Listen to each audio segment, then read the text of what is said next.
तो good morning guys, welcome back to another video. Hope आप सभी को ठीक होंगे। तो गाइस नहा वहा के रेडी नहीं हुआ है, नहा लिया, जाएंगे पूजा कर लेंगे, उसके बाद करेंगे नाश्ता। तो वेट, नाश्ते में क्या है? नाश्ता में बन रहा है भाई सुबह का पास्ता। सुबह का पास्ता बन रहा है। सुबह का नाश्ता में पास्ता। जाते हैं पूजा कर लेते हैं, उसके बाद खाऊंगा पास्ता। सुबह का नाश्ता। ओके, तो आता हूँ पूजा करके। गैस तो फिर से देखिए ये घी निकाल रहे हैं, देख रहे हो? ये फिर धीरे धीरे रेडिश हो जाएगा। कम पे लगा के छोड़ा हुआ है, वैसे ही निकलेगा धीरे धीरे। थोड़ा टाइम लगता है, धीरे धीरे रेड हो जाएगा, उसके बाद निकल जाता है, वो ऊपर वाला झाग हट जाएगा। समझ रहे? चलो करते हैं नाश्ता, पूजा पाठ सब हो गया कंप्लीट। अब खाऊंगा पास्ता, नाश्ता करता हूँ। ओके।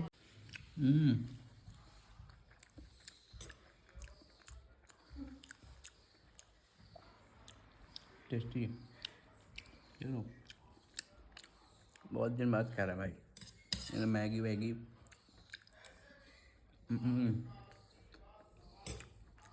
गाइस इंस्टा चला रहे थे, इंस्टा में एक मतलब बहुत अच्छा वीडियो, वो हम बोले भी हैं, देखना सब। ओके, दिखाते हैं, वेट।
फिर क्या हो गया? अभी तो मोहम्मद और वो व्यक्ति मतलब बहुत सही बोला कि मतलब लड़ते रह जाओगे भाई, धर्म के आड़ में लोग वोट लेते रह जाएगा और कुछ हो नहीं पाएगा। क्या होगा? महंगाई बढ़ेगा, रोजगार घटेगा, शिक्षा भी नहीं घट, मतलब भाई मतलब एजुकेशन में भी यहाँ इतना टैक्स है, बताओ इंडिया में। यार इतना जनसंख्या है, अगर थोड़ा थोड़ा भी सोच रहे हो, बाहर में तो टैक्स फ्री ही है, एजुकेशन में और भी सब चीज़ में टैक्स फ्री है। तो यार बस मेरा कहने का यही है कि चलो टैक्स लो, तो थोड़ा थोड़ा भी अगर लेगा ना सरकार, तो बहुत है ये लोग के पास, बहुत पैसा जमा हो जाएगा। बट ये लोग ना चूस लेता है इंसान को, गरीब और गरीब होते रहता है, अमीर जो ऊपर बैठा हुआ है वो तो और ऊपर, उनके परम मित्र और बढ़ रहे हैं। भाई आज से 5 साल पहले कहाँ था अडानी? मतलब कहाँ था? आज से 5 साल 6 साल पहले एक बार देखिएगा, और अब 1 1.5 2 साल से शायद है ना टॉप पे, तो वही रहेगा, परम मित्र है ना। तो बस यही कहना चाहते हैं कि धर्म के आड़ में ना किसी को ये नहीं करना चाहिए। ये लोग धर्म के आड़ में राजनीति खेल रहा है, और हम लोग ना वही धर्म के नाम पे बस वोट दे देते हैं और कुछ नहीं। ये नहीं देखते कि महंगाई क्या है, क्या भी चल रहा है, कुछ नहीं सोचते हैं, बस आंख बंद करते हैं, दे देते हैं। इसीलिए अब जागने का टाइम आ गया है। ओके। जब 60 का पेट्रोल था उस टाइम में, अभी 100 रुपया क्या महंगा नहीं है पेट्रोल?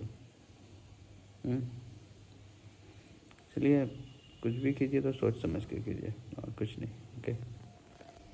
देखिए, सुप्रीम कोर्ट ने अभी हाल ही के डिसीजन में उसने इलेक्टोरल बॉन्ड को असंवैधानिक घोषित करते हुए उसे रद्द कर दिया है और निर्वाचन आयोग को आदेश दिया है कि वो पूरी डेटा को पब्लिक करे। अब ये इलेक्टोरल बॉन्ड क्या होता है इसको समझते हैं। देखिए, भारत दुनिया का सबसे बड़ा लोकतंत्र है जनसंख्या के हिसाब से, और हम लोग लोकतंत्र की जननी है। बिहार के लिच्छवी गणराज्य में सबसे पहले लोकतंत्र की स्थापना हुई थी। अब लोकतंत्र में होता है जनता की चुनी हुई सरकार आती है जो हर 5 सालों पर वोट देती है, लेकिन इस वोट को जीतने के लिए अलग अलग पार्टियों में होड़ लगी रहती है चुनाव को लेकर। अब इस चुनाव में बहुत ज़्यादा खर्च होते हैं और ये खर्च कई तरह से होते हैं। एक जो फ्रंट से दिखते हैं, जैसे हेलीकॉप्टर हो गया, रैली हो गई, तंबू, टेंट, समियाना, पता नहीं क्या क्या, लाइट बत्ती, ये सब लगाया जाता है, खाना पीना सब खिलाया जाता है। कुछ ऐसे भी खर्च होते हैं जैसे डिजिटल खर्च होते हैं, अखबार में ऐड देना, बड़े बड़े होर्डिंग्स लगाना, पर्चियाँ बांटना, मोबाइल पे मैसेजेज करना, गाड़ियों वगैरह से अनाउंसमेंट करना। इसके अलावे अंडर द टेबल भी बहुत लोग पैसे खिलाते हैं। कभी कहीं मुर्गा चावल चलता है, कहीं कुछ शराब और पी के लोग, मतलब पैसा शराब बांट के भी लोग वोट मांग लेते हैं। तो कई तरह के ऐसे खर्च होते हैं यहाँ पे। तो ये तो इलीगल खर्च है, लेकिन इन खर्चों को जो सरकार दिखाती है कि हमने ये खर्च किए, इस खर्चे के लिए राजनीतिक पार्टी कोई बिजनेस तो करती नहीं, कोई ड्यूटी तो करती नहीं है। तो उन्हें क्या होता है, फंड की जरूरत होता है, चुनाव की जरूरत होती है। तो राजनीतिक पार्टियों को चंदा दिया जाता है। यहाँ यह चंदा हर देशों में चलता है, जब तक कि ये एक रूल रेगुलेशन के अंडर में रहे तब तक ही चलता है।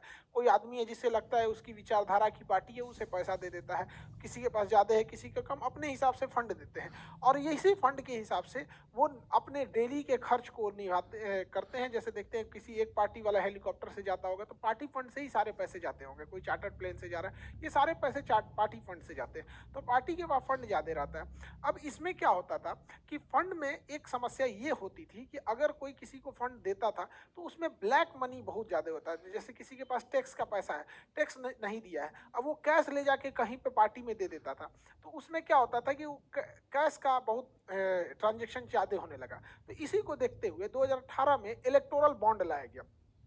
इस इलेक्टोरल बॉन्ड के माध्यम से एसबीआई इलेक्टोरल बॉन्ड को जारी करती है। कोई भी व्यक्ति एसबीआई के कुछ फिक्स शाखाओं में जाके, ब्रांचेज में जाके इलेक्टोरल बॉन्ड खरीद सकता है। ये जो रसीद दिख रही है यही इलेक्टोरल बॉन्ड है। इस इलेक्टोरल बॉन्ड पे कुछ भी नहीं लिखा रहेगा कि कौन खरीदा है, किस पार्टी को देगा। जिसके पास ये आ गया, ये चलता फिरता डिमांड ड्राफ्ट की तरह है। यहाँ पर जैसे मोबाइल का रिचार्ज होता है ना, जो खुरुच लिया जिसके पास वो नंबर है, रिचार्ज करके निकल जाएगा, उसी तरह से ये भी था, एक तरह का कूपन था। जो खरीद लेगा इसको और राजनीतिक पार्टी को दे दीजिएगा, वो इसको कैश करा लेगा। किसके अकाउंट से आया, किसको गया, किसी को नहीं पता, बट एसबीआई को पता रहता था। यही था इलेक्टोरल बॉन्ड सिस्टम। इसमें इलेक्टोरल बॉन्ड जो थे, इसके यही हो गया आपका इलेक्टोरल बॉन्ड, यही एसबीआई ही जारी कर सकती थी।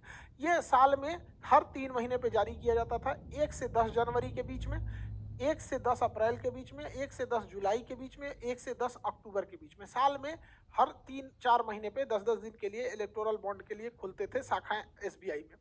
कितने का इलेक्टोरल बॉन्ड ले सकते थे? 1000 का ले सकते थे, 10,000 का, 1 लाख का, 1 करोड़ का। अब जैसे किसी को 5 करोड़ का देना है तो 5 को बॉन्ड ले लेगा 1 करोड़ वाला। तो इस हिसाब से बॉन्ड ले सकता था। देखिए, 15 दिन के अंदर यह बॉन्ड जब वो खरीदता था तो उसके 15 दिन के अंदर, डेट जो रहता था उसका, 15 दिन के अंदर वो राजनीतिक पार्टी को दे देना होता था और राजनीतिक पार्टी अपनी अकाउंट में इसको कैश करा लेती थी। अगर 15 दिन क्रॉस हो गया तो ये पीएम केयर फंड में चल जाएगा। न पीएम केयर फंड का किसी को पता है कि कहाँ पैसा जाता है, कहाँ नहीं, सरकार किधर खर्च करती है। हालांकि सरकार अपने ऑडिट से बाहर रखी हुई है पीएम केयर फंड को, और इस राजनीतिक पार्टी को भी नहीं पता चलता था। तो जैसे ये रूल आया तो इसमें एक चीज़ तो अच्छा था कि इसमें कोई भी व्यक्ति जो इलेक्टोरल बॉन्ड खरीदेगा उसे अपना आधार, पैन यानी केवाईसी देना होगा। तो केवल एसबीआई को पता रहेगा कि किस आदमी ने ये लिया है। कोई भी व्यक्ति अगर वो पैसा चंदा खरीद लेता है तो इलेक्टोरल बॉन्ड से दे देता है। इससे एक फ़ायदा था कि कोई व्यक्ति किसे चंदा दिया ये पता ही नहीं चलता था, बस उसे इलेक्टोरल बॉन्ड से दिखता था। लेकिन इसमें कुछ गड़बड़ी धीरे धीरे आने लगी। कई सारे इसके नियम कानून थे इलेक्टोरल बॉन्ड का। जब ये 2018 में आया तो 2022 तक, क्योंकि 2023 का आंकड़ा अभी सरकार ने दिया नहीं है इलेक्टोरल बॉन्ड का, तो जब से स्टार्ट हुआ यानी 2017-18 के फाइनेंशियल ईयर से, और 2023 का डेटा अभी सरकार नहीं दी है। इस दौरान लगभग 9,000 करोड़ का चंदा आया है। ये इंडियन एक्सप्रेस के हिसाब से ये उसका डेटा है। इंडियन एक्सप्रेस का, तो 9,000 करोड़ का जो टोटल फंडिंग आई इलेक्टोरल बॉन्ड से, जिसमें सबसे ज़्यादा फंडिंग बीजेपी की आई, अकेले लगभग 5,000 करोड़। सेकेंड नंबर पे कांग्रेस थी, उसको लगभग 1,000 करोड़ के आसपास, 952 के आसपास आई। तृणमूल कांग्रेस आई 700 750 करोड़ के आसपास। तो ये 3 सबसे बड़ी पार्टियां थी। हालांकि अगर आप देखेंगे तो किसी भी समय में रूलिंग गवर्नमेंट को सबसे ज़्यादा चंदा मिलता है। एक समय था 2004 से 2014 के बीच में सबसे ज़्यादा चंदा कांग्रेस को मिला था। पे भी फंडिंग जो होती है वो रूलिंग गवर्नमेंट को मिलती है। जैसे अभी के टाइम पे रूलिंग गवर्नमेंट में बीजेपी है, इसको चंदा ज़्यादा मिला है।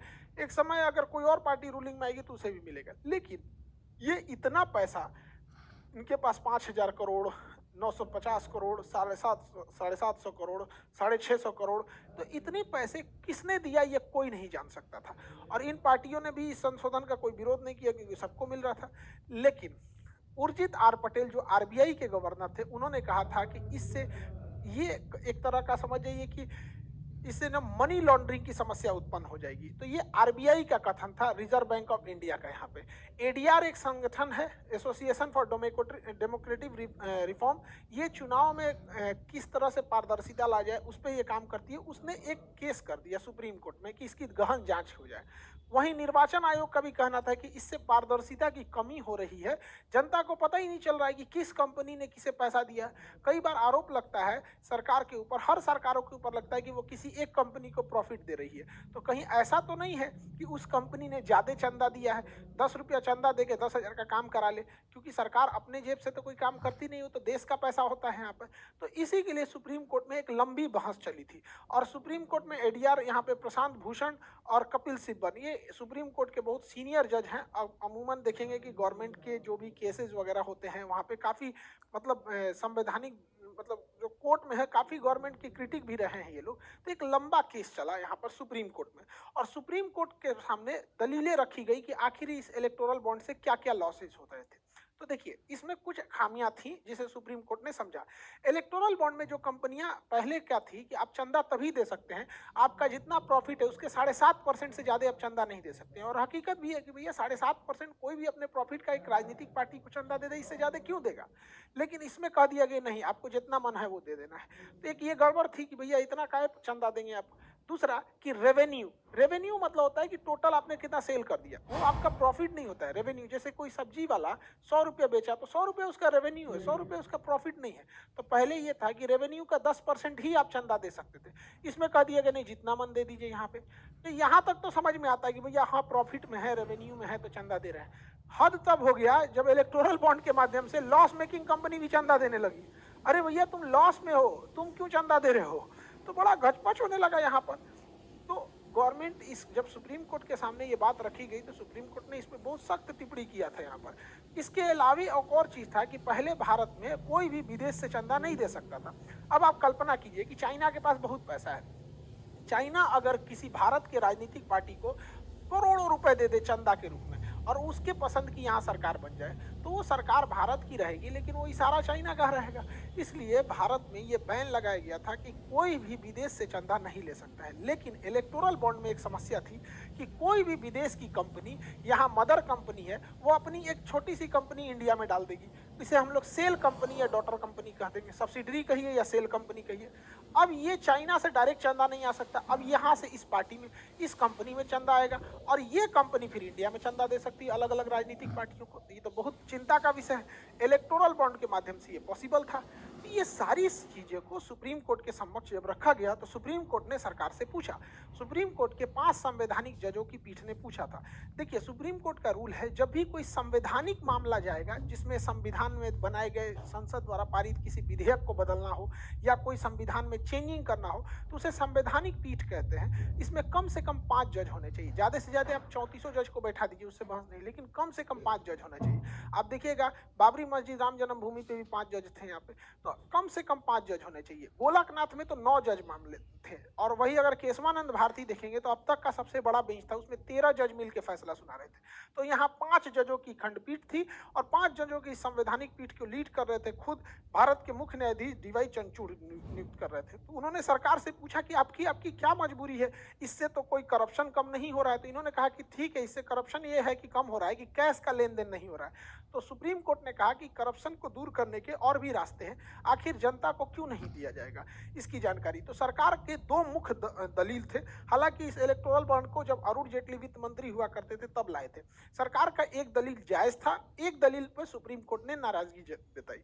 कौन सा दलील जायज था? एक था प्राइवेसी, कि अगर कोई कंपनी सरकार को चंदा दे रही है और इसका सार्वजनिक कर दिया जाएगा तो हो सकता है कि जब वो सरकार में न रहे तो दूसरी जब पार्टी सरकार में आएगी तो उस कंपनी को अच्छे से बिहेव न करे या ऐसा लगे कि भैया तुम तो उस गोल के हो, तुम इस ग्रुप के हो। तो ये सरकार का दलील भी ठीक था कि आप चंदा दे रहे हैं, सार्वजनिक अगर हो जाता है तो थोड़ा दिक्कत है। लेकिन फिर लोकतंत्र का मतलब क्या होता है, पारदर्शिता का मतलब क्या होता है, उस हिसाब से तो हर कंपनियों को अपना सब कुछ लोड करना पड़ता है वेबसाइट पे कि कितना प्रॉफिट आया, कितना लॉस आया, क्या हुआ। तो वो भी कह सकती हैं कि तो हमारा भी तो दिक्कत होगा भैया, लोगों को लगेगा ये कंपनी डूबने वाली है, हम क्यों अपलोड करेंगे। तो होता है ना ये चीज़ों को। कोई कंपनी घाटे में गई, कैसे आपको पता चला? क्योंकि उसने नेट पे अपलोड किया MCA के साइट पे। तो सरकार का भी कहना था कि इसको लोड करना होगा यहाँ पर। दूसरा, सरकार ने जो दलील दी थी कि जनता की जो राइट टू इंफॉर्मेशन का अधिकार है, जानने का अधिकार है, वो सीमित है। हर मामला जनता क्यों जानेगी? तो सरकार ने कहा, सुप्रीम कोर्ट ने कहा कि यह कोई राष्ट्रीय सुरक्षा से जुड़ा मामला नहीं है कि जनता को नहीं बताना है, या कोई कॉपीराइट पेटेंट या कोई वैज्ञानिक उपलब्धि नहीं है कि जनता को ना बताएं क्योंकि ये पूरी तरह फैल जाएगा। ये तो जनता के द्वारा चुनी गई सरकार कहाँ से पैसे ला रही है उसकी जानकारी है। अतः यह आर्टिकल 19A में जो अभिव्यक्ति की आज़ादी है, जिसमें राइट टू इंफॉर्मेशन भी छुपा है, उसका उल्लंघन मानते हुए सुप्रीम कोर्ट के 5 जजों ने 5-0 के साथ इस फैसले को निरस्त कर दिया। मतलब इस इलेक्टोरल बॉन्ड को निरस्त कर दिया। यानी 5 जज ने कहा कि यह असंवैधानिक, अनकॉन्स्टिट्यूशनल है। इलेक्टोरल बॉन्ड, अब कोई भी आदमी इलेक्टोरल बॉन्ड को नहीं खरीद सकता है। इलेक्टोरल बॉन्ड पे प्रतिबंध लगा दिया गया। और सुप्रीम कोर्ट ने कहा SBI को कि तुम्हारा जितना लोग आज तक इलेक्टोरल बॉन्ड खरीदा है तुम्हारे यहाँ से, ये सबका डाटा तुम निर्वाचन आयोग को सौंपो। सबका डाटा निर्वाचन हो। तो कहा कि अब हम कैसे सौंपेंगे? तो कहा गया देखो, हर इलेक्टोरल बॉन्ड पे कुछ सीरियल नंबर होता है। वो सीरियल नंबर जो इंसान खरीदने गया था वो अपना KYC का मतलब होता है know your customer. KYC, know your customer, अपने कस्टमर को पहचानो। तो पैन आधार तो आपस में लिंक होते हैं। उस हिसाब से आप बताइए, आपको 3 सप्ताह से 4 सप्ताह का समय दिया जाता है। आप इस चीज़ को डिसीजन लीजिए कि आप सारा डाटा दीजिए। और 13 मार्च तक का समय दे दिया सुप्रीम कोर्ट ने निर्वाचन आयोग को कि आप ये सारा डेटा सार्वजनिक कीजिए। तो 13 मार्च के बाद देखना होगा कि जब ये डेटा सार्वजनिक आएगा तो जो बड़ी बड़ी कंपनियां हैं, कौन कंपनी किसको चंदा दी है, ये पूरे देश को सामने समझ में आ जाएगा। हालांकि लोकतंत्र के लिए ये चीज़ें जो है, ये किसी पार्टी के पक्ष या विपक्ष की बात नहीं है, यह देश के पक्ष की बात है। क्योंकि देखिए, कोई ज़रूरी नहीं कि सत्ता में कौन पार्टी है कौन पार्टी नहीं है। हमेशा संविधान और कानून ऊपर होना चाहिए। क्योंकि अटल बिहारी वाजपेयी का भी कहना था कि सत्ता आएंगे, सरकारें आएंगी और सरकारें जाएंगी, लेकिन देश रहना चाहिए। तो यह फैसला किसी पार्टी के पक्ष में नहीं है, ना ही किसी पार्टी के विपक्ष में, बल्कि यह फैसला भारत के पक्ष में है। और सुप्रीम कोर्ट ने यह बहुत बड़ा डिसीजन लिया है। तो आई होप आप इस डिसीजन को समझे होंगे।